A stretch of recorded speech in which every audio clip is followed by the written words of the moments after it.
Hello दोस्तों, स्वागत है आप लोग का हमारे यूट्यूब चैनल ज्ञानदास में। तो जैसा कि दोस्तों हम अभी क्वेश्चन कर रहे थे परसेंटेज के, और इसमें हमारी 2 क्लास ऑलरेडी हो चुकी है। आज जो हमारी ये क्लास है, ये तीसरी क्लास है, जिसमें हम आज तीसरा टाइप करेंगे क्वेश्चन का। और इससे पहले भी हमने रेलगाड़ी क्वेश्चन के जितने भी क्वेश्चन होते हैं, जितने भी टाइप होते हैं, सब कर लिए हैं हमने।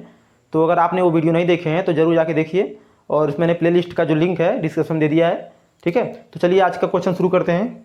तो देखिए आपके स्क्रीन पे क्वेश्चन दिखाई दे रहा होगा। तो देखिए क्वेश्चन क्या दिया हुआ है। क्वेश्चन है, किसी आदमी को वर्ष 2007 में 88,000 रुपये वार्षिक वेतन के रूप में प्राप्त हुए। यानी 2007 में 2007 में कितना प्राप्त हुआ? 88,000 रुपये वेतन प्राप्त हुआ। ठीक है, फिर आगे क्या बोल रहा है? आगे बोल रहा है कि जो उसके वर्ष 2006 के वार्षिक वेतन से 10% अधिक थे। यानी ये 2006, यानी ये क्या था? वर्ष 2006 में जो भी वेतन मिला था, ठीक है, उससे जो ये 2007 में वेतन मिला है वो 10% अधिक है। ठीक है, तो हमें इसमें करना कुछ नहीं है। इस क्वेश्चन में, इस टाइप के क्वेश्चन में करना कुछ नहीं होता है, बस आपको क्वेश्चन देखना होता है। जो क्वेश्चन बोल रहा है बस वही करते जाना है। अब देखिए यहाँ पे आपको नहीं दिया हुआ है कि 2006 में कितना वेतन था, यहीं में निकालना है। तो हम इसे मान लेंगे कि मान लीजिए 2006 में उसका वेतन यक्स था, यक्स में निकालना है, यक्स रुपये मान लिया था। अब क्वेश्चन में क्या बोला था कि जो 2007 में वेतन मिला है वो 2006 का 10% अधिक है। 2006 से जो वेतन था उससे 10% अधिक है। ठीक है, तो सिंपली देखिए, तो 2006 के वेतन क्या है? यक्स। अब इसका बोला है कि 10% अधिक मिला है 2007 में, तो क्या हो जाएगा? यक्स का 110%। 10% अधिक मतलब क्या हुआ? 110%। ठीक है, 110%। यही क्या है? वेतन 88,000 बराबर ये हो जाएगा 88,000 के। ठीक है, अब देखिए, अब कट करेंगे इसे, देखिए क्या हो, 0 से 0 क्या आ जाएगा? और देखिए 11 से 11 88, यानी 8,000 ये आ जाएगा। और ये 10 इधर जाए क्या आएगा? यक्स बराबर 80,000 रुपये। ठीक है, इसका मतलब जो 2006 में उसका वार्षिक वेतन था वो कितना था? 80,000 रुपये। और वहीं फिर आपका 2007 में 10% बढ़ के कितना हो गया? 88,000। अब देखिए 80,000 का 10% कितना होगा? 8,000, 88,000 आ गया। ठीक है, तो इस तरह से ये क्वेश्चन होते हैं। एक लाइन में क्वेश्चन होता है ये वाला। ठीक है, चलिए ये वाला क्वेश्चन करते हैं। अगला क्वेश्चन आपकी स्क्रीन पे है, एक बार मैं क्वेश्चन पढ़ देता हूँ। देखिए इसमें दिया हुआ है, श्री गिरधर घरेलू चीज़ों पर अपनी मासिक आय का 50% खर्च करता है, और शेष में से 50% परिवहन पर, 25% मनोरंजन पर, 10% खेलकूद पर तथा 900 रुपये की बचत करता है। तो श्री गिरधर की मासिक आय क्या है? तो आपसे पूछा क्या है? मासिक आय। तो क्या किया? पूछा मासिक आय, तो जो पूछा है उसे ही आप मान लीजिए। ठीक है, सबसे पहले माना श्रीधर की, जो माना श्रीधर है, माना गिरधर, जो भी है, गिरधर श्रीधर, गिरधर, माना गिरधर की मासिक आय बोला है, मासिक आय, गिरधर की मासिक आय कितनी है? यक्स रुपये।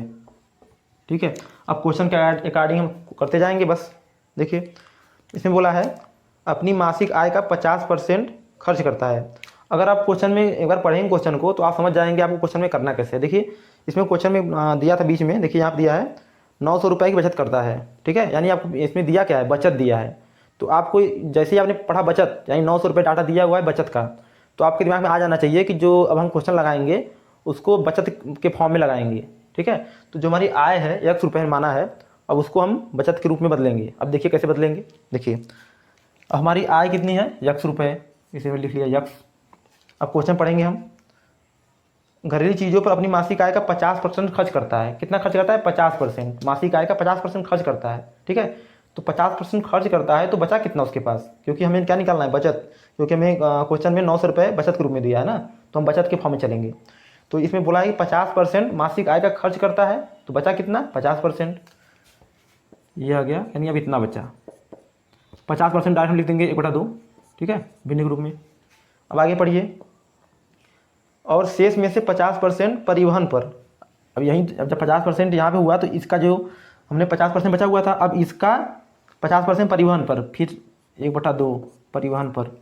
ठीक है, अब आगे देखिए 25% मनोरंजन पर, 25% मनोरंजन पर, यानी कि 1/4, 25% मतलब मनोरंजन पर, तथा 10% खेलकूद पर। 10% खेलकूद पर, यानी बचा कितना?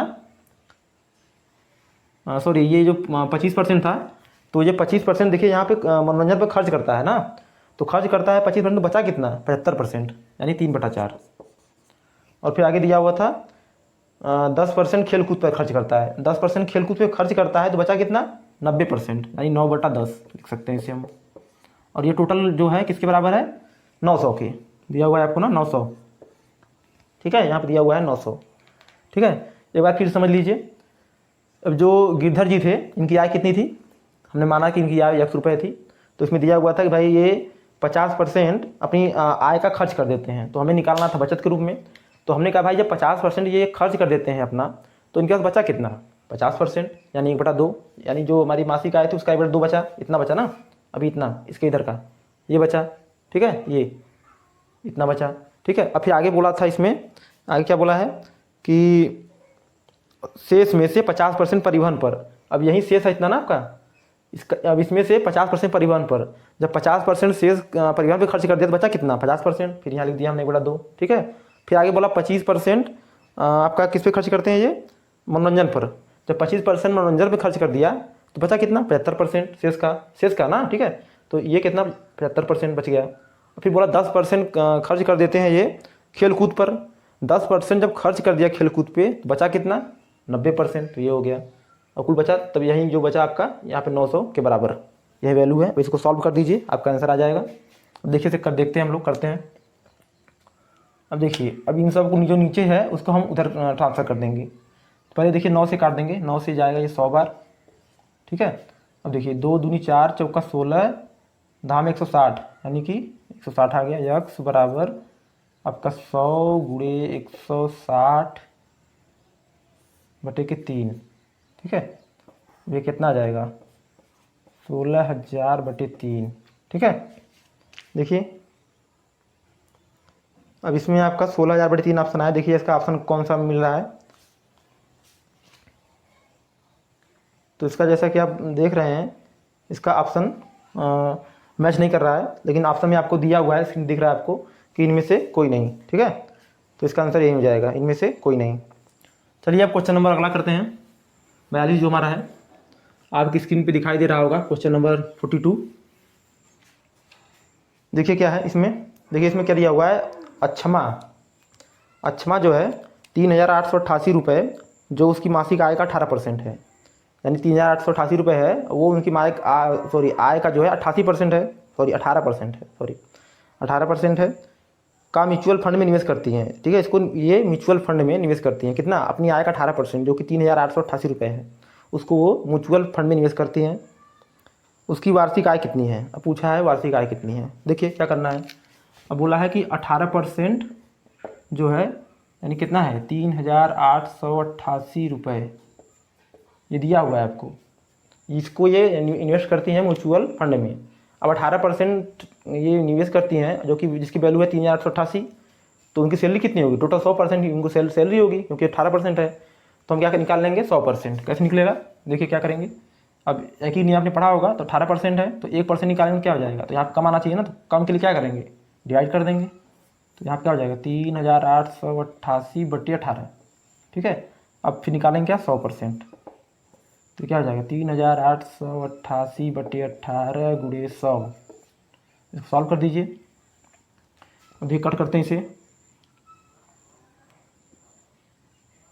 18 से ये जाएगा 2 बार, 18 दूनी 36 और 2 यहाँ पे गया, तो 18 कम 18, 18 चक्का 108, यानी आएगा आपका 21,600, तो यानी उनकी आय कितनी है 21,600 रुपये, जो कि आपका ऑप्शन नंबर बी में दिया हुआ है, तो ऑप्शन नंबर आपका बी जो है वो करेक्ट हो जाएगा, ठीक है। तो इस तरह से आप इन क्वेश्चन करेंगे, बिल्कुल बेसिक तरीके से मैं बता रहा हूँ आपको, ये आपको कॉन्सेप्ट बिल्कुल ही अच्छा बना देगा। अगर आप ऐसे क्वेश्चन करेंगे तो आपका जो कॉन्सेप्ट है वो बिल्कुल क्लियर हो जाएगा। अगर आपका कॉन्सेप्ट वाला क्लियर है, ठीक है, तो आप कितने भी हाई फाई क्वेश्चन आए आप उन्हें कर ले जाएंगे, क्योंकि आपका कॉन्सेप्ट क्लियर है, ठीक है। अगर आप ट्रिक से यूज करेंगे तो ट्रिक में क्या होता है कि आप क्वेश्चन तो बहुत आसानी से कर पाएंगे, बहुत तेज़ी से कर पाएंगे, लेकिन अगर कहीं एग्जाम में ट्रिक कहीं आप मिस कर रहे हैं, थोड़ा सा मिस करेंगे ट्रिक, तो फिर समझ लीजिए आप कभी भी उस क्वेश्चन को लगा ही नहीं सकते, ठीक है। और ट्रिक कुछ पर्टिकुलर क्वेश्चन के लिए होते हैं, और जो आपका कॉन्सेप्ट होता है वो हर जगह। किसी व्यक्ति की मासिक आय 13,500 रुपये थी, ठीक है, तथा उसका व्यय 900 रुपये था। किसी व्यक्ति की जो मासिक आय कितनी थी? किसी व्यक्ति की जो मासिक आय 13,500, उसका व्यय कितना था? 9,000 रुपये। व्यय कितना था? 9,000। अब क्या दिया हुआ है? अगले वर्ष उसकी आय 14% बढ़ गई। अब ये आय पहले थी, फिर आय यहाँ पे कितनी हो जाएगी? 14 से बढ़ा दिया हमने, क्या हो जाएगा? यानी कि आपका हो जाएगा 13,500 का 114/100। ये नई आय हो गई, नई आय। ठीक है। अब क्या कह रहा है आगे? उसका व्यय 7% बढ़ गया। अब व्यय भी कितना था? 9,000। ये कितना हो जाएगा बढ़ के? व्यय भी बढ़ गया उसका 9,000 गुणे 107%, इतना व्यय हो गया। आपसे क्या पूछा है? उसकी बचत में प्रतिशत विधि बतानी है आपको। बचत में अभी तक बचत कितना हो रहा था? पहले बचत क्या हो रहा था? ये था ना, ये पहले आय इतनी थी और व्यय इतना था, तो बचत कितना हो गया? तो पहले बचत था आपका आय माइनस व्यय, क्या हो गया? 4,500 बचत थी पहले। अब हम निकालेंगे यहाँ पे बचत, नई बचत। तो जो ये बचत होगा, देखते हैं क्या होगा। देखिए, डबल जीरो से डबल जीरो एक कैंसिल हो गया आपका, और इसको आप सॉल्व करेंगे। फिर इसको सॉल्व करेंगे आप। देखिए, इसमें कैलकुलेशन है, आप लोग इसको कैलकुलेशन कर लीजिएगा। और क्या करेंगे आप, जो यहाँ पे वैल्यू जो हमारी आएगी, ठीक है, ये जो हमारी वैल्यू आएगी, और यहाँ पे जो वैल्यू दी हुई है, तो ये जाहिर सी बात है, ये बढ़ी हुई आय है, तो इसमें जो वैल्यू आएगी ये हमारा बेसिक रहेगा। जो चेंज आएगा इसको हम ऊपर रखेंगे और नीचे रख के इसको मल्टीप्लाई कर देंगे 100 से, हमारा आंसर आ जाएगा। ठीक है, तो टाइम वेस्ट नहीं करते हैं, चलिए अगला क्वेश्चन करते हैं। अगर फिर भी आपको क्वेश्चन में इसमें क्लियर नहीं हो पाता है तो आप हमें बताइए कमेंट बॉक्स में, इसे फिर मैं अगले क्वेश्चन में कर दूंगा। काफ़ी लेंदी हो जाएगा, टाइम वेस्टिंग होगा, कैलकुलेशन है सिर्फ। तो देखिए अगला क्वेश्चन क्या है। एक आदमी अपने वेतन का 65% खर्च करता है और प्रतिमास 525 रुपये की बचत करता है। ठीक है, वेतन का 65% खर्च करता है और क्या करता है? प्रतिमास 525 रुपये बचत करता है। तो उसकी मासिक आय बतानी है। 65% क्या करता है? खर्च करता है। तो बचाता कितना है? जाहिर सी बात है 35% बचाता होगा, बचत है। और आपको बचत दिया हुआ है यहाँ पे, कितना दिया हुआ है? प्रतिमास 525 रुपये। तो 35% बचत दिया हुआ है और इसकी वैल्यू कितनी है? 525। अब इसका इससे हम निकाल लेंगे आपकी टोटल उसकी इनकम कितने है, वही हमें निकालनी है उसकी आय। देखिए 35% से यहाँ क्या गया? 525, 1% से आपका आ जाएगा 525/35, और फिर 100% जब निकालेंगे तो ये आपका हो जाएगा 525/35 गुणे 100। 5 सत्ते 35, 5 से 20 बार गया। फिर देखिए 7 सत्ते 49, 7 पचे 35, यानी कि आपका आ जाएगा 1500। ठीक है, तो इसका आपका जो वेतन आएगा वो 1500, जो कि ऑप्शन बी में दिया हुआ है। ये एक नियम से मैं बता रहा हूँ आपको समझाने के लिए कि अगर आपको करना है क्वेश्चन तो ऐसे करेंगे। और आप इसको कैसे समझेंगे कि जो हमने भी यहाँ पे किया 35%, तो ये नीचे होगा ऊपर। देखिए 35% तो 525 है, तो जाहिर सी बात है जब 1% निकालेंगे तो 525 से कम आएगा ना, तो यहाँ 35 से हम भाग दे देंगे और फिर 100% निकाल लेंगे हम लोग। इस तरह से ऐसे क्वेश्चन किए जाते हैं। एक क्वेश्चन आपको और कहता हूँ, आज का लास्ट क्वेश्चन। ये क्या है? एक व्यक्ति अपनी आय का 60% खर्च कर देता है। कितना खर्च करता है? अपनी आय का 60% खर्च कर देता है। आय का खर्च कितना करता है? सॉरी, खर्च बराबर आय का 60%, आय का 60% खर्च करता है। तो बचाए कितना? 40% बचाएगा, जाहिर सी बात है। क्लियर हो गया। अब देखिए आय क्या दिया हुआ है। यदि उसकी मासिक आय 3,000 रुपये है तो उसकी मासिक बचत क्या होगी? अब देखिए क्या कह रहा है, मासिक बचत क्या होगी। अब मासिक आय कितना दिया हुआ है? 3,000 रुपये।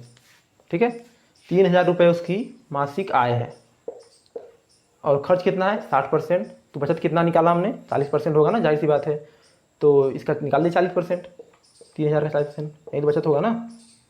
डबल जीरो कैंसिल हुआ और ये आपका आ गया 1200। सही, ठीक है, 1200 रुपये आपका आ गया। चलिए अगला क्वेश्चन देखते हैं। तो इस तरह से ये क्वेश्चन होते हैं बिल्कुल आसानी से।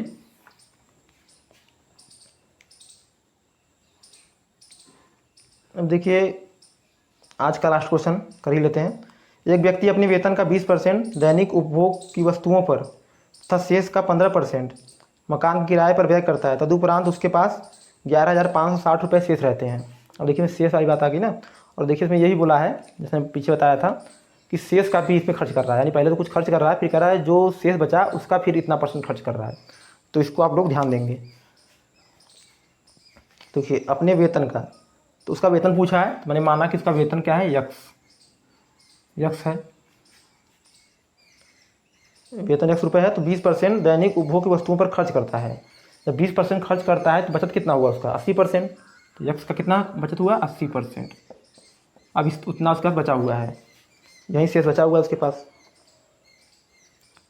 अब इसका जो है 15% मकान के किराए पर व्यय करता है। इसका 15% मकान के किराए व्यय करता है। जब 15% मकान के किराए व्यय करता है तो बचाता कितना है, कितना बचता है, तो 85%। तो 85% बचता है। ठीक है। अब देखिए क्या बोला है आगे। तो अब उसके पास कितने बचते हैं, 11,560, यानी इतना पैसा उसके पास था, यक्स जो माना था। फिर उसने जो खर्च किया तो इतना बचा, 20% खर्च करने पे, फिर 15% खर्च किया तो इतना बचा। और ये किसके बराबर है, तो ये आपका इसके बराबर है, कितनी वैल्यू दी हुई है इसकी, तो 11,560 दिया हुआ है, 11,560। अब इसको देखिए आप लोग कैसे करेंगे। अब इसको आप लोग कैलकुलेशन करेंगे। देखिए 5 से ये कट करेंगे तो ये जाएगा 16 बार, फिर ये जाएगा 20 बार। ठीक है। फिर 5 से जाएगा 17 बार, फिर 5 से 20 बार। अब 20 हम 400 हो जाएगा। तो यक्स बराबर 11,560 गुणे 400 बटे 16 गुणे 17। तो इसको आप लोग सॉल्व कर लेंगे। तो यहीं आपका जो भी आएगा कैलकुलेशन करने के बाद वो आपका आंसर होगा। ठीक है। तो आज का